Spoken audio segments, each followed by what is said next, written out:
Grabe, alam mo yung moment na nanonood ka ng sobrang lungkot na movie o drama, tapos umiiyak ka na talaga. Yung tipong hagulgol level na.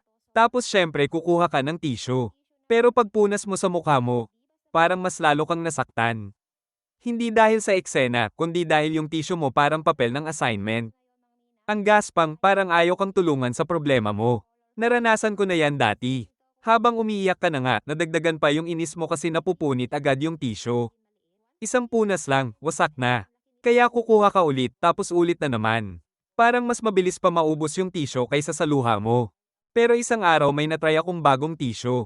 Sabi ko subukan ko nga kung totoo ba. Pagpunas ko sa mukha ko, nagulat ako. Ang lambot, yung tipong hindi masakit sa balat kahit ilang beses ka magpunas. Parang ang gentle lang sa face. Tapos sinubukan ko pa kung matibay talaga. Hindi siya basta napupunit. Kahit sipon, luha, o kahit may makeup ka pa, kaya niya. Hindi yung tissue na isang gamit lang tapos sira na agad. Ang mas nagustuhan ko pa, eco-friendly siya. Ibig sabihin hindi lang maganda para sa face mo, mas okay din para sa kalikasan. Kaya kung iiyak ka man dahil sa drama, sa ex mo, o sa bills, at least siguraduhin mo na yung tissue mo, maaasahan. 8 pack organic facial tissue paper. Malambot, matibay, at mas mabuti pa sa kalikasan.